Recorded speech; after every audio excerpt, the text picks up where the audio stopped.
Assalamualaikum warahmatullahi wabarakatuh. Alhamdulillah hamdan thayyiban mubarakan fi kama yuhibbu rabbuna wa yarda. Allahumma shalli ala nabiyyina Muhammadin wa ala alihi wa ashabihi wa man tabi'ahu bi ihsanin ila yaumiddin. Amma ba'd. Bapak Ibu jamaah Masjid Al-Basit yang semoga dirahmati oleh Allah.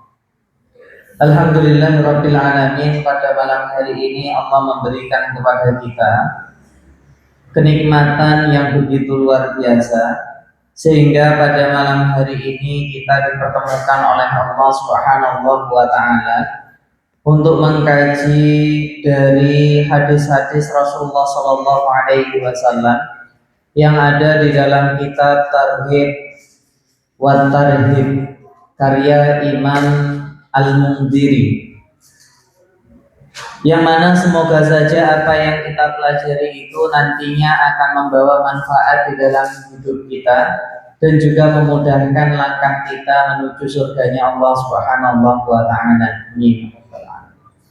Salawat serta salam semoga tetap tercurahkan kepada Nabiullah Muhammad sallallahu alaihi wasallam, yang mana beliau telah menuntun kita dari jalan kegelapan menuju jalan yang terang benderang, yakni Aqidul Islam as-siratal mustaqim.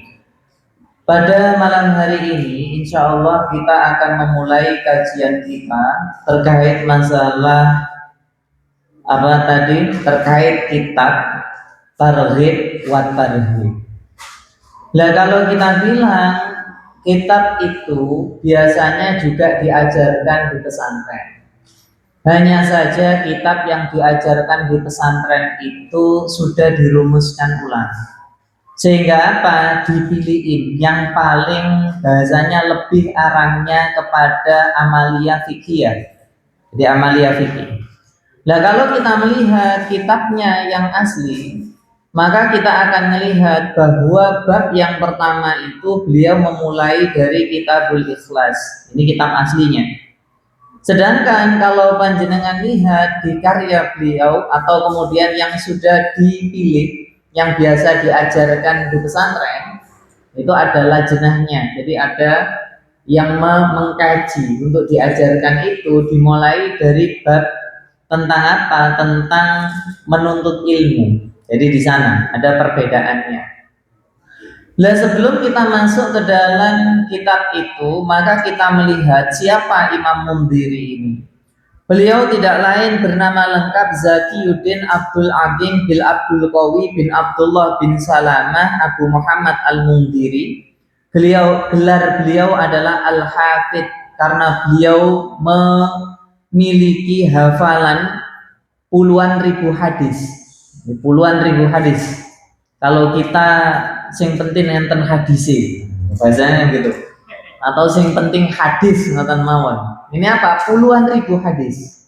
Makanya beliau digelari dengan Al-Hafidh.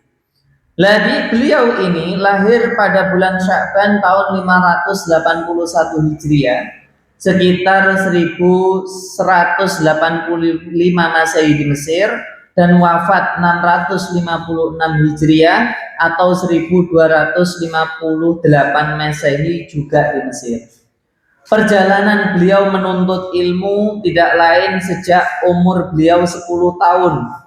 Beliau mengunjungi Madinah untuk berguru kepada Al-Hafidz Ja'far bin Umusan, ke Damaskus kepada Umar bin Tabrazat, ke Iskandaria, Najran, Roha, dan juga Baitul Maqdis, sehingga membuat beliau sangat dikagumi oleh banyak ulama-ulama yang lain. Bahkan kalau ketika kita melihat bagaimana karakter beliau, adalah orang yang sangat berani dan teguh pendiriannya. Beliau dikenal tidak takut kepada penguasa dalam menyampaikan kebenaran. Sangat warok dan hati-hati sekali. Ada salah satu kisahnya ketika beliau sedang dalam perjalanan, tiba-tiba hujan. Beliau itu di depan beliau itu sebenarnya ada sebuah toko yang tutup, di depannya itu ada kursi dan mejanya. Tapi kemudian apa? Beliau lebih memilih di seberang jalan, di sebuah tempat kosong atau berteduh di bawah pohon. Saat itu ada orang yang melihat, mengatakan, ya Syekh, itu silakan istirahat di sana aja, berteduh di sana aja. Panjenengan tahu apa yang beliau bilang? Apakah orangnya sudah mengizinkan? Loh, bayangkan. Nah kalau kita ya nopo, sing penting ngiyuk, gimana gitu. Ini saking apa? Beliau dikenal saking waroknya. Bagaimana beliau menjaga supaya tidak jatuh kepada sesuatu yang haram. Nah itu. Lah karya beliau salah satunya adalah kitab yang monumental ini, At-Targhib wa Tarhib. Kan? At-Targhib itu kalau bahasa kita itu targhib itu dari kata rogoba, artinya itu senang. Ini bahasanya targhib wa tarhib itu kalau di dalam Al-Quran al-wa'du wal-wa'id. Al-wa'du itu janji tentang surga dan neraka. Al-wa'id itu janji tentang ancaman Allah terkait masalah neraka. Lah sama metode yang beliau gunakan untuk pada kitab ini tidak lain adalah metodenya at-targhib wa tarhib.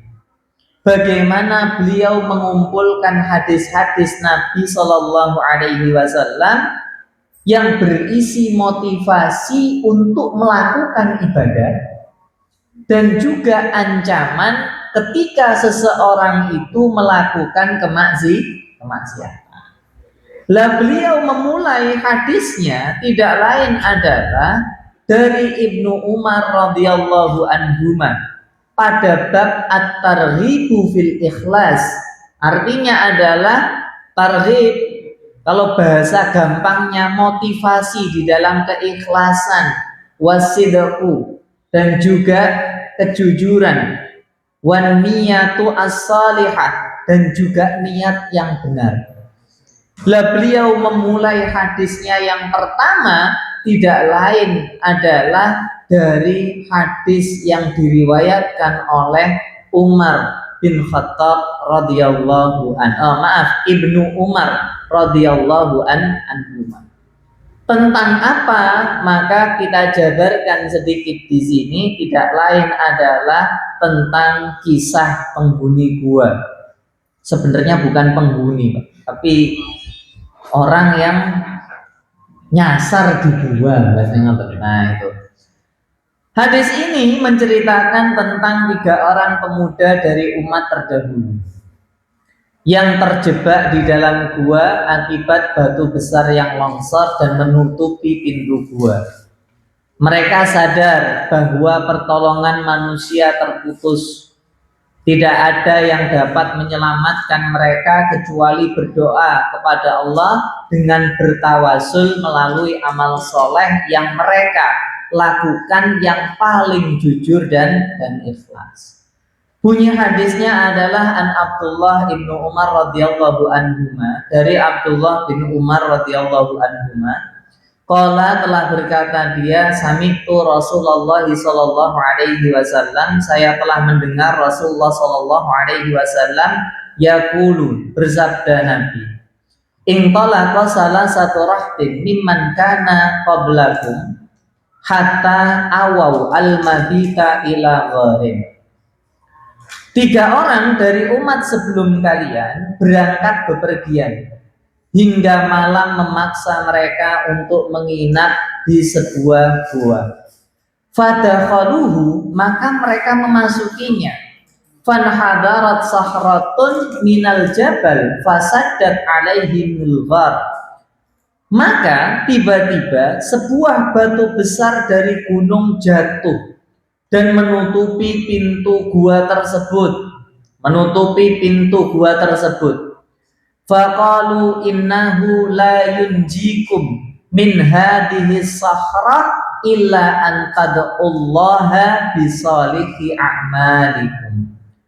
Mereka berkata, sesungguhnya tidak ada yang dapat menyelamatkan kalian dari batu ini kecuali kalian berdoa kepada Allah dengan amal-amal soleh kalian.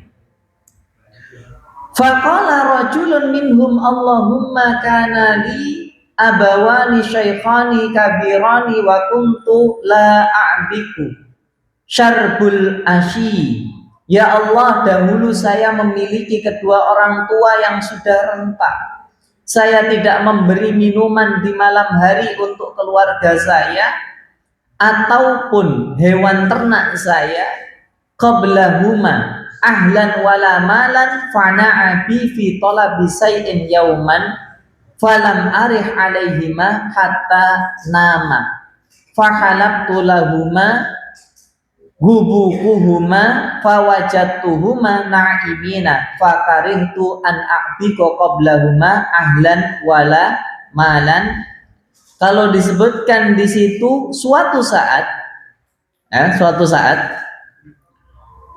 saya ada keperluan hingga larut malam dan belum sempat saya beri minum. Mereka belum sempat saya beri minum. Maka saya buatkan minuman untuk mereka. Ternyata saya mendapati mereka telah tertidur. Saya tidak ingin memberikan minum kepada keluarga dan hewan ternak saya sebelum saya memberikan minum kepada keduanya. Disebutkan di situ falabistu wal qadhu ala yadayya antadiru istiqadhahuma. Maka di situ saya tunggu mereka bangun dari tidur sambil memegangi wadah minuman tersebut. Fakarihtu au qadduhuma, ya kan? Saya tidak suka untuk membangunkannya. Wasobiyatu yatadhauna asyah fabuka'u bisa babilju. Tapi kalau kemudian kita lihat di sana, pada saat saya pun tidak ingin membangunkan keduanya, sementara anak-anak saya menangis-nangis kelaparan dan memegangi kaki saya. Kenapa? Karena lapar. Begitu seterusnya, ya kan? Indari jeli falam yazal dalika da'bi fada'bahuma hatta tola'al fajr. Saya membiarkan hari itu terus sampai terbit fajar. Hatta burikal fajar fastaiqadha fasyaraba hubuqahuma Allahumma in kunta fa'altu dzalika ibtigha'a wajhika fafarrij anna ma nahnu fihi. Maka kemudian dia mengatakan, ya Allah, jika aku melakukan kemudian terbit fajar lalu aku membangunkan keduanya dan memberinya minum. Ya Allah, jika aku melakukan hal itu karena mengharap wajah-Mu, lepaskanlah kami dari batu ini. Kemudian apa? Disebut farajat syai'an la yastati'unal khuruj.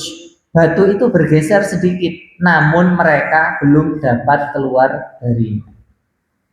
Hadis ini panjang. Pada dasarnya hadisnya panjang.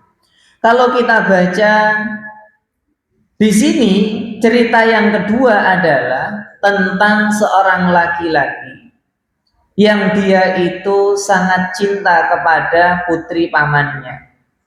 Dia ingin berbuat zina dengannya, namun perempuan itu menolaknya. Hingga suatu saat terjadi musim paceklik. Perempuan tadi datang minta bantuan. Kemudian apa? Aku memberikannya 120 dinar dengan syarat dia menyerahkan dirinya kepadaku. Maka dia bersedia. Hingga ketika aku dapat melakukan apa yang aku inginkan terhadapnya, dia berkata, ittaqillah, bertakwalah kepada Allah. Bertakwalah kepada Allah. Kemudian apa? Disebutkan cincin tidak boleh dilepas kecuali oleh orang yang berhak.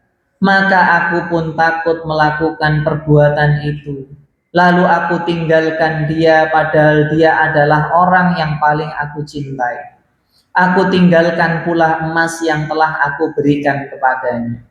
Ya Allah, jika aku melakukan hal tersebut semata untuk mengharap ridhomu, maka bebaskan aku dari apa yang aku alami ini. Batu itu kemudian apa? Kemudian bergerak lagi. Fanfarojat as-sakhra, maka batu itu bergeser 2/3-nya. Ghairu annahum la yastati'unal khuruja minha, tapi ketiganya masih belum bisa keluar darinya. Kemudian Nabi melanjutkan lagi, yang ketiga berdoa, Allahumma inni asta'jartu ajra'a fa'a'taituhum ajruhum. Ya Allah, dahulu aku menyewa beberapa orang bekerja, lalu aku berikan upah mereka masing-masing kecuali satu orang. Yang apa? Mereka itu ghairu rajulin wahidin tarakal ladzi lahu. Dia satu orang yang kemudian dia itu pergi. Maka upahnya tersebut aku investasikan hingga berkembang. Lalu sekian lama kemudian orang itu datang kepadaku dan berkata, wahai fulan, berikan upahku. Ya Abdullah, addi ilayya ajri. Wahai hamba Allah, berikan kepadaku, ya kan, apa? Upahku. Saat itu fakultu lahu kullu ma tara min ajrika minal ibil wal baqar wal ghanam war raqiq. Kemudian dia mengatakan semua yang engkau lihat berupa onta, sapi, kambing dan budak adalah upahmu. Dia mengatakan faqala ya Abdullah la tastahzi bi. Wahai Abdullah, jangan kamu ngejek saya. Nah gitu kan. Kemudian apa? Fakultu inilah asta'zi'u bika fa'akhadahu kulluhu fastaqahu falam yatruku minhu syai'an. Kemudian ternyata apa? Orang itu berkata, aku enggak meledek kamu. Hamba tadi mengambil semua haknya tanpa menyisihkan sedikit pun. Allahumma fa'in kuntu fa'altu dhalika ibtigha'a wajhika fafruj anna ma nahnu fihi fanfarajat as-sakhratu fakharaju yamsul. Kemudian apa? Dia berdoa, ya Allah, jika aku lakukan semua itu karena berharap kepada ridhamu, maka bebaskan aku dari apa yang aku alami. Lalu batu itu bergerak sehingga akhirnya mereka dapat keluar meninggalkan tempat tersebut. Dari hadis ini ada beberapa hal yang perlu untuk kita pelajari. Pertama, kalau ada orang, ini kan 3 orang ya, kemudian dia bahasanya dalam perjalanan, dia tinggal kemudian apa? Oh sudah malam, dia bermalam di sebuah gua. Tiba-tiba ada batunya nutup. Saya tanya sama panjenengan, kalau panjenengan yang di situ kayak nopo? Nah ini pertanyaannya. Kalau panjenengan di posisi itu kira-kira bagaimana? Tahu ini tempatnya jauh, kan gitu? Karena apa? Ada di Jabal ini, gua di bawah, ya kan? Di bawah bukit terus kemudian apa? Ketutupan batu. Siapa yang kemudian bakal tahu kalau ada orang di situ? Lah kalau kita kemudian ngomong, loh, gimana kalau itu posisi kita? Yakin nih, wah, nopo, teriak-teriak. Terus kemudian apa? Ngomong ambek koncone gara-gara kamu ini paling ngoten kan? Podolok-lokan. Wis ayo gimana caranya? Sampai nggak ngerti putus asa. Kenapa kok seperti itu? Jawabannya adalah apa? Karena kita nggak punya ilmu. Ketika orang itu punya ilmu, Pak, apa yang akan terjadi? Semua masalah yang kita hadapi itu jadi mudah. Kalau ada masalah, punya jalan keluarnya. Jalan keluarnya dari apa? Ilmu kan? Kalau nggak punya ilmu, nggak bisa. Nah, yang kedua adalah apa? Harus lapang dada. Kalau lapang dada, terima. Iya ya, ini kan dari Allah. Kalau Allah yang memberi, kira-kira siapa yang akan jadi penolong? Allah juga. Kalau ada masalah, yang berikan masalah siapa? Berarti baliknya kepada siapa? Yang ketiga, Allah sebagai penolongnya. Lah baru yang keempat apa? Ikhlas. Iya ya, ini Allah yang ngasih. Ikhlas niku bukan berarti kemudian apa? Cuman berpangku tangan. Nanti dibilang ikhlas itu ini Ustaz pokoknya tawakal Gusti Allah, mboten ngoten maksudnya. Tapi tetap ada usahanya.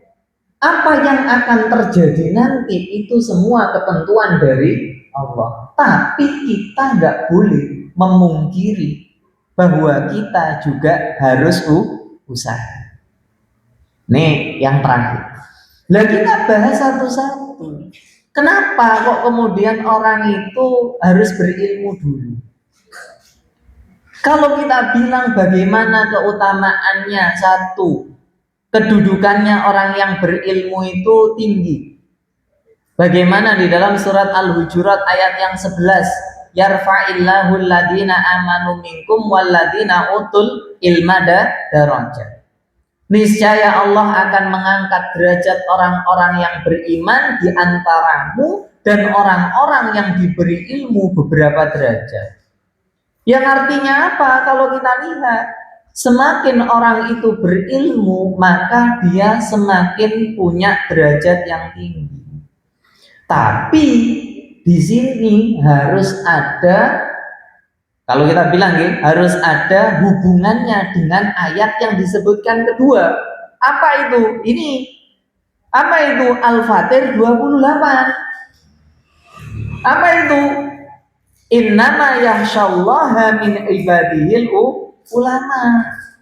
Bahwasanya orang yang paling takut kepada Allah adalah para ulama. Kenapa? Kalau orang punya ilmu tapi tidak takut kepada Allah, perlu dipertanyakan itu. Ilmunya ilmu apa kira-kira? Ilmunya kira-kira dapatnya bagaimana? Atau digunakan untuk apa? Karena ini semakin orang itu berilmu, semakin seharusnya dia takut kepada Allah. Lah yang jadi masalah pada zaman sekarang, orang berilmu banyak nopo dikit? Banyak nopo dikit? Oh, banyak. Tapi, nah niku, enten tapi ini sing wedi kare Gusti Allah niku kata nopo titik. Kata tapi gak seakeh sing wow bahasane kan ngoten nggih. Kata tapi mboten seakeh sing tadi gitu loh. Ini kenyataannya. Ada orang yang gunakan ilmunya, tapi malah ilmunya digunakan untuk praktik manipulatif. Nipu jamaah, wonten apa mboten? Wonten. Kok banter, Pak? Kok banter nih? Ya kan? Ada yang kemudian apa? Punya ilmu tapi dipakai untuk naudzubillah kasus-kasus kemarin. Untuk apa? Untuk melampiaskan syahwatnya. Wonten kan?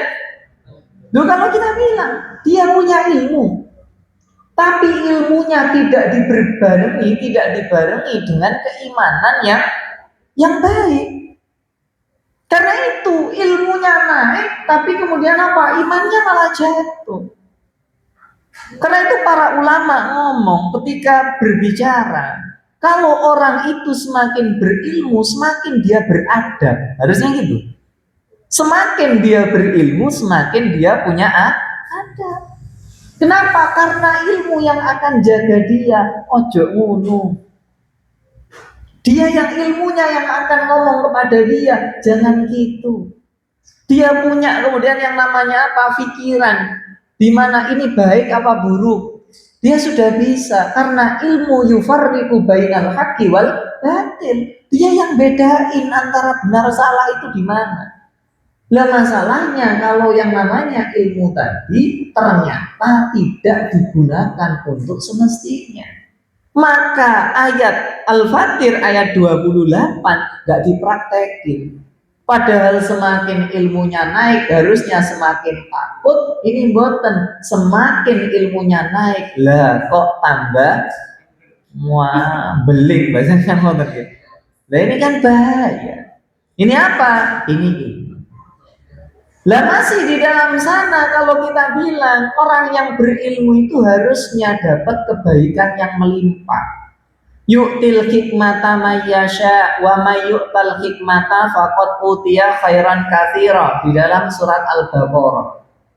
Allah menganugerahkan hikmah kepada siapa yang Dia kehendaki. Barang siapa dianugerahi hikmah, sesungguhnya dia telah dianugerahi kebaikan yang banyak. Semakin orang itu berilmu, harusnya membawa dia kepada kebaikan. Lah kok bawa kepada keburukan, lagi-lagi perlu dipertanyakan apa yang salah dari ilmunya itu. Nah ini. Kemudian didoakan seluruh makhluk, wa innal alima la yastaghfiru lahu man fis samawati wa man fil ard hartal khitan fil ma. Dan sesungguhnya orang alim itu sungguh memintakan ampun baginya siapa yang ada di langit dan siapa yang ada di bumi sampai ikan-ikan yang ada di air. Ini orang yang berilmu. Wa innal ulama'a warasatul anbiya, yang namanya ulama juga pewaris para nabi. Lah di sini kita melihat kisah tadi masuk ke dalam gua, boten saged keluar. Apa yang dia lakukan? Ayo usaha, ya kan? Dibuka. Bisa nama boten? Gak bisa bertiga. Kemudian apa? Karena dia punya ilmu satu yang dia bicarakan. Apa itu? Kalian gak bisa keluar kalau kalian tidak berdoa, kalau kalian tidak bertawassul dengan amal soleh yang pernah kalian lakukan dengan ikhlas. Itu apa? Kalau kita yakin mikirnya buatan tentriko. Jangan ngoten kan? Mikirin kita nopo? Piye carane ben kebuka? Nyoba pakai watu sing ono di situ dikeprui. Ya kan, kemudian apa, mungkin yang paham sandi morse ditutuk-tutui, bahasanya kan gitu. Tapi apa, dia enggak langsung. Kemudian yang dibilang apa, ilmunya cuma satu. Karena punya ilmu, ini loh cara pemecahan masalahnya. Apa masalahnya? Cuma bisa dipecahin dengan cara kamu berdoa kepada Allah. Lah yang kedua, kalau kita bilang masalah yang kita hadapi itu bakal jadi mudah. Satu tadi, kalau ada ilmu dibarengi dengan hati yang lapang. Hati yang lapang niku sing ya napa? Hati yang lapang niku hati sing ya napa? Boten semerap. Hati yang lapang itu yang bagaimana? Bahasanya kan ngeten. Kalau masalah itu sebesar ini, kok kemudian apa? Kalau kemudian yang namanya apa? Ini masalahnya seperti lubang ini. Tapi kalau hati kita itu sekecil ini, kira-kira masalahnya ini lebih besar atau lebih kecil? Lebih besar. Sehingga apa yang kita lakukan dengan sikap kita, yakin itu. Bingung gak karu-karuan? Panik gak karu-karuan? Tapi coba kalau hatinya lapang. Kadang itu yang bikin hidup kita susah. Itu bukan karena keadaannya yang sulit, tapi hati kita yang gak mau dilapangkan. Boten percaya sekarang kisahnya yang paling astagfirullah, ini tulisannya berubah ini ketika di save ini. Saya benerin dulu kalian. Ampun. Ini kalau kayak gini nanti bahaya kayak Arabi. Ya. Kalau kita lihat bagaimana, nah, faman yuridillah ayyahdiyahu yasrah sadrahu lil Islam. Barang siapa yang Allah kehendaki untuk memberi petunjuk, Allah mau diberikan petunjuk, dia akan melapangkan dadanya untuk menerima Islam. Lu orang yang menerima Islam itu orang yang lapang dadanya. Kenapa jadi orang Islam apalagi zaman sekarang ini kok berat? Gini apa mboten? Napa malih ten gene nggih ngapunten nggih ten negara kita di Indonesia niki. Lho kok berat Ustaz? Nggih, masih akeh kasuse nggih sakniki kuwatah. Terus napa mboten? Nggih ta mboten? Titik-titik masalah mesti kemudian yang dibilang itu lho, deloken agamane apa? Ngoten ya. Titik-titik sing diomong napa iku lho agamane apa? Padahal agama Islam enggak pernah ngajarin yang seperti itu. Yang melakukan adalah orang-orang yang menggunakan agama itu dengan tidak benar. Tapi sing disalahno wong Islam. Ngoten. Lah di sini kita melihat bagaimana as-sadru wasi' kata Ibnu Qayyim wal qalbul ladzi yasi'ul lil makarih wa yarhabu bil qada. Hati yang lapang adalah hati yang mampu menerima segala musibah dan merasa tenang dengan takdir. Kalau kita bilang kisahnya ada dalam surat Toha. Kisahnya siapa? Kisahnya Nabiullah Musa alaihissalam. Idhab ila fir'auna innahu tagha. Wahai Musa, pergi kamu kepada siapa? Fir'aun. Fir'aun itu sudah melampaui batas. Kalau panjenengan dikankan ngomong kayak ngeten, iku lho pimpinanmu salah. Budalorono, panjenengan kinten-kinten jaluk nopo? Bukan ngaten. Kinten-kinten muring-muring ngomong mboten. Yo gak wani rek kan mboten kan. Kemudian ya Allah kasihlah pertolongan kan ngoten kan? Kan ngoten. Iki mboten apa yang diminta oleh Nabiullah Musa alaihissalam adalah Rabbis rahli sadri. Ya Allah lapangkan dada saya. Nabiullah Muhammad sallallahu alaihi wasallam ketika berat sekali kondisinya Allah kasih surat. Apa suratnya? Alam nasrah laka sadrak. Bukankah telah aku lapangkan dadamu? Kenapa? Kalau lapang dadanya nggak mungkin sampai ngerasa susah. Kalau dadanya lapang nggak mungkin sampai kemudian putus asa. Nah kalau kita lihat dakwahnya Nabi pripun, lah mboten kayak kita. Nabi diejek, dibilang gila, dikasih kotoran ketika sholat. Kalau kita bilang ya Allah sampai seperti itu. Tapi Nabi sama sekali tidak pernah mendoakan kecelakaan kepada orang-orang yang seperti itu. Pertanyaannya, niku kalau atine mboten lapang ya nopo? Nek panjenengan dingotenaken, kinten-kinten dongane nopo? Ngoten mawon, Bun. Dongane nopo kan gampang ya. Ya kan? Muga-muga ngoten menan. Wis muga-muga ngoten menan. Ini yang bahaya. Karena itu masalah, itu apa? Kita lapangkan dulu dadanya.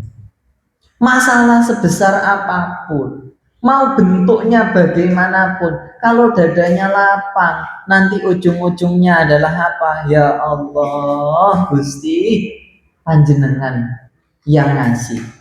Panjenengan juga yang nanti akan memberikan pertolongan. Nabiullah Musa alaihissalam Rabbis rahli sadri, padahal yang dihadapi seorang Fir'aun yang dia mengaku Tuhan, semua orang ngomongin kayak gitu, tapi apa? Boten ngomong ya Allah Allahumma ansurni, ya Allah tolong saya ya Allah untuk ngadepin dia. Tapi Nabi Musa mengatakan Rabbis rahli sadri, lapangkan dada saya. Ini. Jadi kalau kita kok tahu ada kesulitan hidup, maka apa? Yang harus kita lakukan adalah yuk istighfar. Supaya apa? Lapang dadai. Jangan langsung kemudian apa? Ini iki wis. Nah, ngoten niku. Jangan gitu dulu. Ayo istighfar. Ngoten kan? Tapi ini tidak ada hubungannya dengan BBM naik loh, ngoten wonten. Kan? Ngoten wonten, mangke dikait-kaitkan, bahaya itu nanti. Ya kan? Tapi apa? Iya. Yang kita bilang. Jadi apa? Perlu hati kita dilapangkan. Caranya bagaimana? Caranya adalah dengan tadi, yuk istighfar. Ayo kemudian apa? Kita introspeksi, ada apa sih sebenarnya? Ya kan? Atau bisa jadi Allah ingin memang ngangkat derajat kita, dilapangkan dulu hari ini. Nah kalau dikasih yang kecil aja nggak bisa, mau yang besar bagaimana? Kan gitu. Karena itu apa? Lapang dada. Yang berikutnya adalah Allah sebagai penolong. Bagaimana dia menjadikan Allah itu sebagai penolongnya? Lapang dada, dia tahu bahwa yang memberikan cobaan adalah Allah, maka dia tidak meminta kecuali pada Allah Subhanahu wa ta'ala.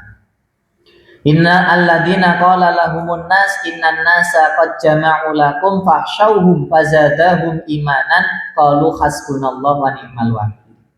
Yaitu orang-orang yang menaati Allah dan Rasul, yang ketika ada orang yang mengatakan kepadanya, orang-orang Quraisy telah mengumpulkan pasukan untuk menyerang kamu, karena itu takutlah kepada mereka. Ternyata ucapan itu menambah kuat iman mereka.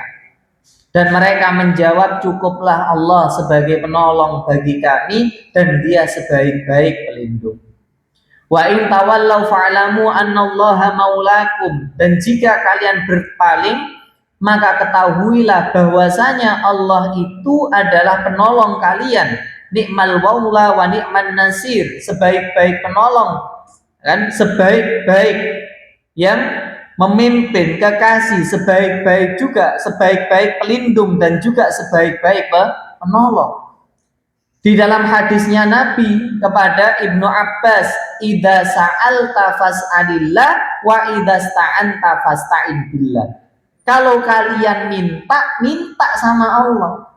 Kalau kalian minta tolong kepada Allah. Kalau dibilang ini akidah, menjadikan Allah sebagai penolong kita. Lah yang terakhir adalah tentang ikhlas. Bagaimana ma asaba min musibatin fil ardi wala fi anfusikum illa fi kitabim min qablu an nabra'aha. Inna dzalika 'alallahi yasir. Setiap bencana yang menimpa di bumi dan yang menimpa dirimu sendiri, semuanya telah tertulis dalam kitab Lauhul Mahfuz sebelum kami mewujudkannya. Sungguh yang demikian itu mudah bagi Allah. Sekali lagi, kalau kita tahu, oh ternyata ini sudah ditetapkan oleh Allah ya, maka apa? Di dalam hadisnya Nabi, walaupun banyak orang berkumpul untuk mencelakakan kamu, maka kalau kecelakaan itu terjadi padamu, pada dasarnya itu adalah ketetapan dari Allah. Tapi kayak gini ini jangan sampai dijadikan dalil untuk apa? Untuk kita bersifat stagnan, alias tidak mau usaha. Kan wonten sing ngoten, nek kabeh wis ditetapkan oleh Allah, maka apa? Lah kok kita usaha. Kalau dibilang rezeki niku yang ngatur sinten? Leres napa mboten? Nah kalau ada orang yang tanya, lah kok kerja? Loh, bukannya kalau ditetapkan oleh Allah berarti Allah akan ngasih? Nggih napa mboten? Lah kok dikerja? Tuh kan? Jawabannya adalah kayak gini, Allah itu memberikan janji. Allah itu sudah memberikan jaminan rezeki itu. Tapi yang kita lupakan adalah perintah untuk dapetin rezekinya bagaimana. Ya kan? Dalam surat Al-Jumu'ah Fas'au ila dzikrillahi wa darul baik. Kan gitu kan? Ayo bersegera ila kepada Allah. Tapi kalau sudah selesai, apa yang dilakukan?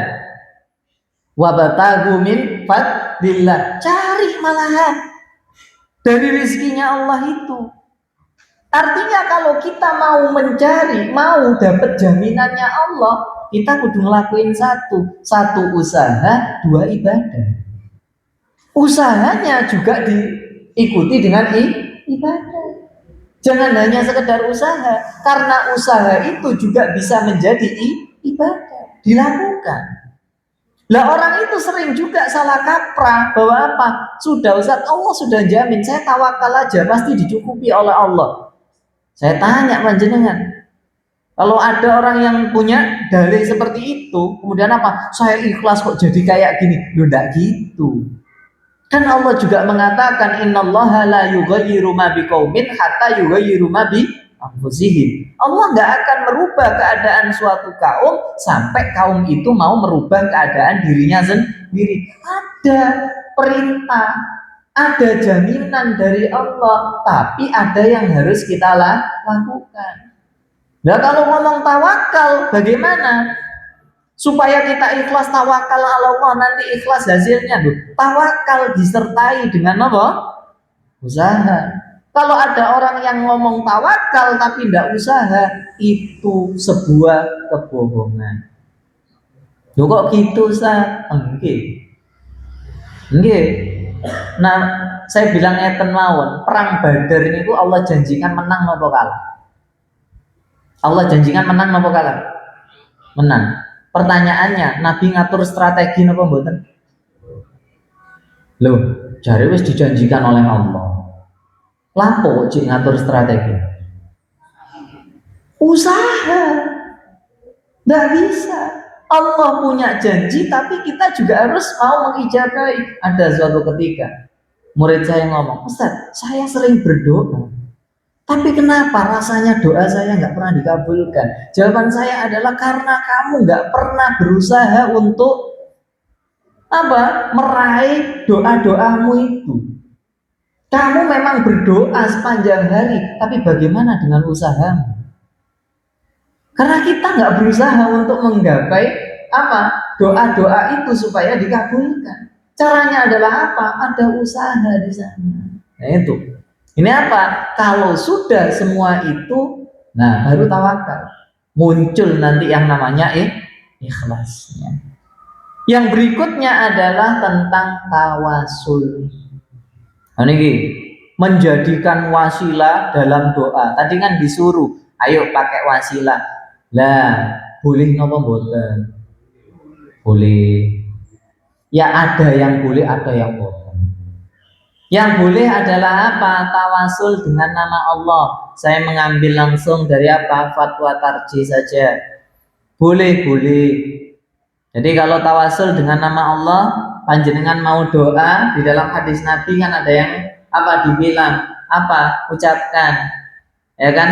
Puji Allah dulu, baru kemudian berdoa. Misalnya, kalau kita minta rezeki, panjenengan doanya nopo pakainya? Ya Razzaq.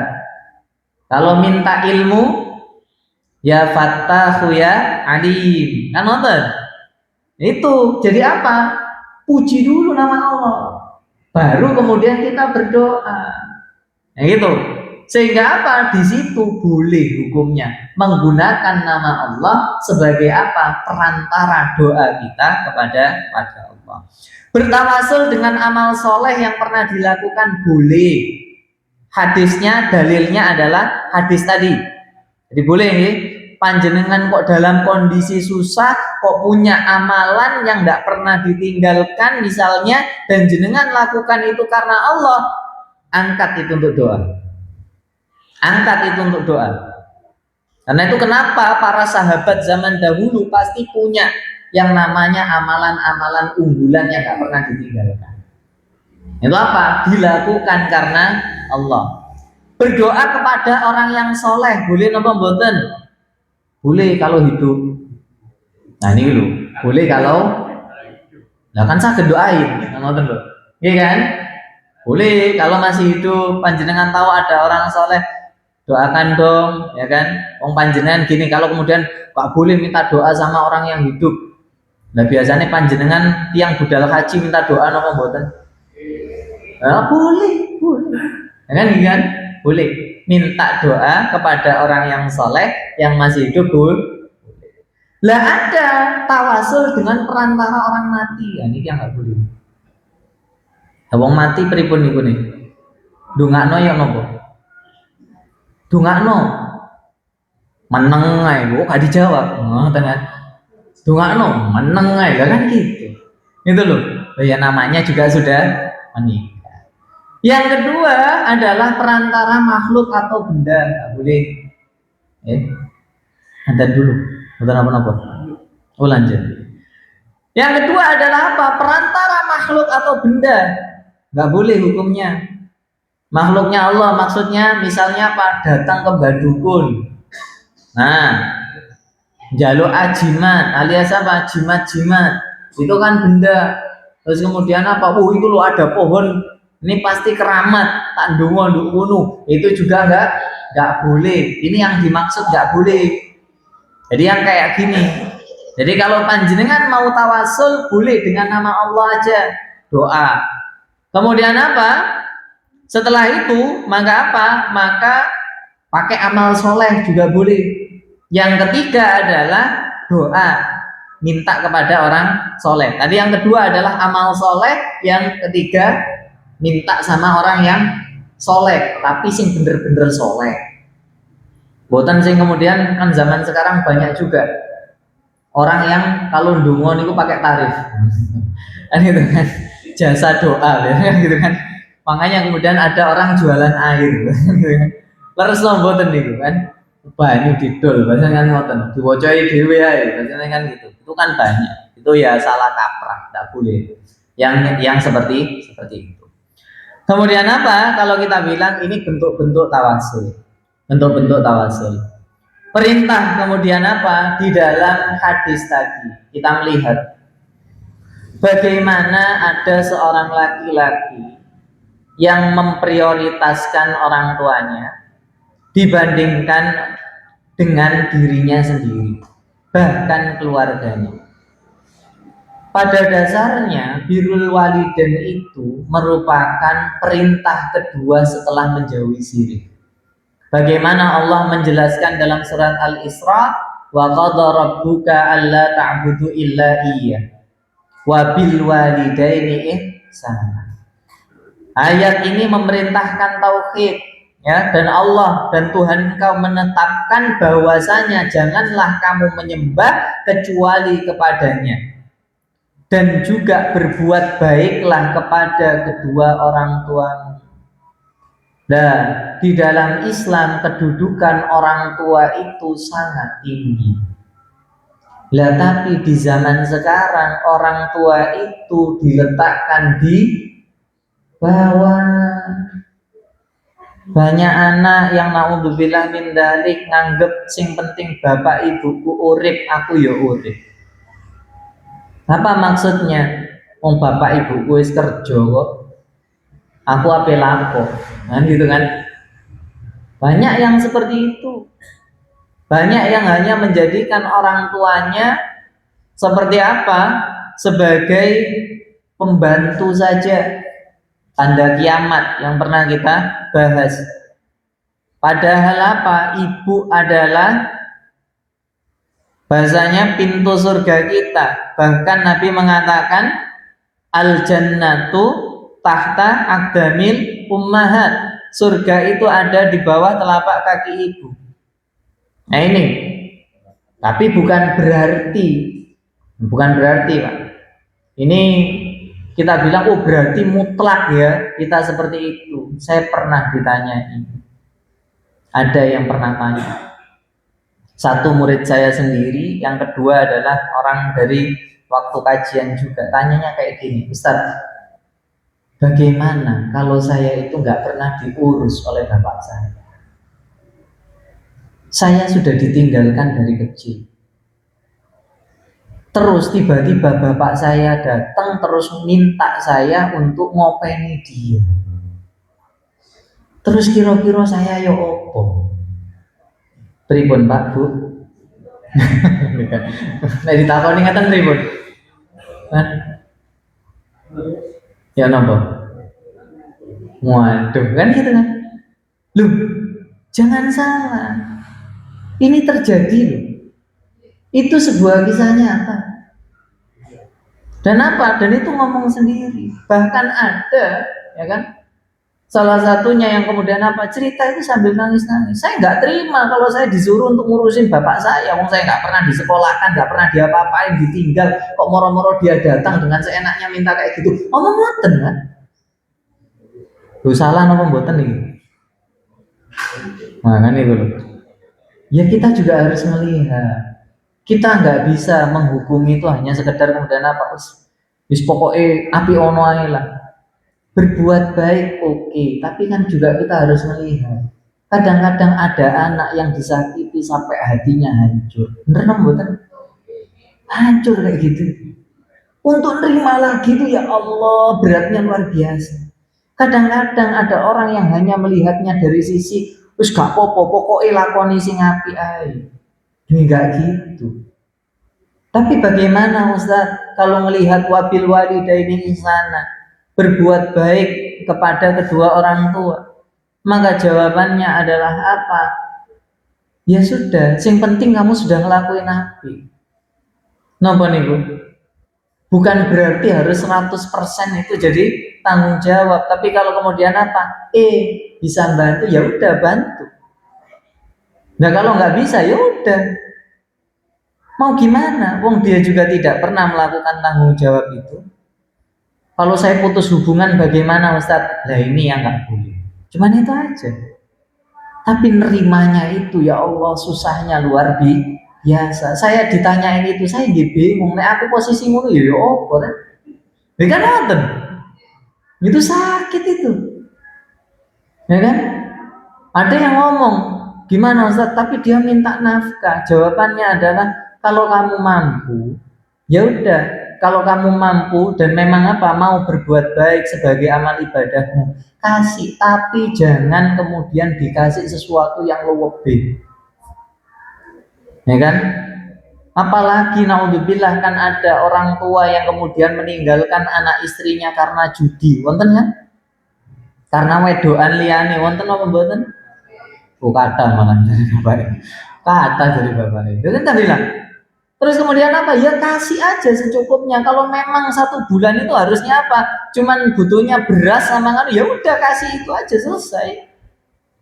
Kan gitu. Kalau dikasih uang tambah kemudian dijajanin buat sesuatu yang maksiat bahaya nomor mboten. Wong track recordnya seperti itu kok. Dan jangan salah ini banyak terjadi juga. Apalagi Indonesia yang sering disebut sebagai apa? Mayoritas anak di Indonesia adalah fatherless, nggak punya sosok bapak.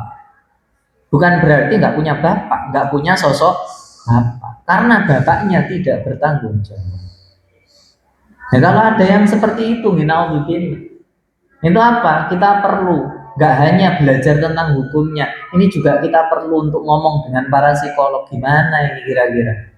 Yang terbaik bagaimana? Gimana kalau nggak bisa terima trauma itu? Kan bahaya itu dia. Tertekan malah, ya nopo terusan. Ya kan? Ya cari yang akhafud dororen aja kalau gitu. Jangan sampai kemudian apa? Malah gara-gara seperti itu terus dia aku nggak bisa hidup, naudzubillah malah. Dan itu juga apa? Bisa terjadi. Nah ini kalau di dalam Islam, bagaimana Ustaz mengartikan ayat ini? Wabil walidaini ihsana. Maka kita lihat ini nggak cuman hanya sekedar dari materi. Kita ngomong yang baik kepada orang tua juga bagus. Nolak tadi datang kemudian saya mau kamu ngerawat kamu ditolak. Di ngapunten Pak, mungkin jenengan nggak pernah ngerawat saya. Terus nopo sing harus saya bales? Coba dijawab dulu. Sakit juga seperti itu. Karena apa? Yakin itu nanti akan diem juga. Ya kan nonton, nggak pernah melakukan apa-apa. Nah ini apa? Kalau dibilang wabil walidaini ihsana, Kadang-kadang kita harus bertindak, jangan sampai kemudian wis pokoknya mutlak, Mas yo bapakmu pernah ngelakuin apa? Ya naudzubillah, ada napa mboten anak yang dinodai oleh naudzubillah min dzalik, oleh bapaknya sendiri wonten napa mboten? Lah terus yang kayak gitu gimana cara nyembuhkannya? Kan ngoten. Ketemu aja sudah Allah, naudzubillah min dzalik ya Allah. Ini kan kalau dibilang bukan pokoknya mutlak enggak gitu. Menjauhi orang yang seperti itu juga kira-kira bagus mau boten untuk jaga supaya sehat. Kalau kondisinya sudah terpaksa model seperti itu, udahlah jauh-jauh aja. Dan daripada malah bikin trauma yang lebih besar. Gitu. Ini apa? Wabil walidaini sana. Kalau kita ngomongin yang baik-baik, Ustadz orang tuanya baik, ya wajib api. Kan nonton kan? Wajib ya Pak Wi untuk api, bagus kepada orang tua. Orang tuanya tanggung jawab, kasih sayang, semuanya dicukupi. Kinten-kinten. Ya nopo? Ya udah wajib berbuat baik kepada orang tua. Tapi kalau sifatnya yang tadi, ayo banyak ukuran-ukuran yang perlu untuk diperhatikan. Nah harus kemudian apa? Seringkali kita itu ngapunten sekali lagi apa? Fenomena yang terjadi kadang ada yang seperti itu. Ngomongin pokoknya kamu wajib kepada orang tuamu, kan nggak tahu lukanya model apa. Ini kan model. Yaitu yang perlu untuk disembuhkan dulu. Itu yang perlu untuk bahasanya apa? Ayo dicari solusinya dulu. Jangan langsung kemudian dijudge kamu anak durhaka, orang tuamu datang. Ya kan lama nggak ketemu terus tiba-tiba apa sekarang datang katanya dulu nyariin kok sekarang seperti itu loh. Ya nggak kayak gitu juga. Ini apa? Ini kalau kita membahasakan tentang hal ini. Nah kalau dibilang di situ dalam hadisnya Nabi misalnya ridallah fi ridal walidain wa sakhatullah fi sakhatil walidain juga sama. Bagaimana ridha Allah terletak kepada ridha orang tua dan juga murka Allah terletak pada kemurkaan orang tua. Yang dibilang di sini kita jelas refernya adalah kepada orang tua yang baik. Orang tua yang baik. Al-walidu awsatu abwabil jannah. Orang tua adalah pintu surga yang paling tengah. Fa in syi'ta fa'adhi dzalikal bab au ihfadha. Jika engkau mau maka boleh, kamu kalau mau nyanyiakan ya silahkan. Tapi kalau mau kamu jaga, itu kan yang baik. Ini perintah Rasulullah Shallallahu Alaihi Wasallam. Nah, insya Allah ini yang kita bahas pada malam hari ini. Untuk dua yang lain, insya Allah kita bahas di pertemuan yang akan datang. Terkait yang pertama masalah iffah, menjaga diri, ya kan? Menjaga diri dari sesuatu yang haram. Yang berikutnya adalah tentang apa? Tentang tanggung jawab. Kepada apa? Kepada orang-orang lain. Insya Allah tentang tanggung jawab dan amanah. Insya Allah itu yang bisa kita pelajari. Kemudian mari kita tutup dengan doa. Bismillahirrahmanirrahim.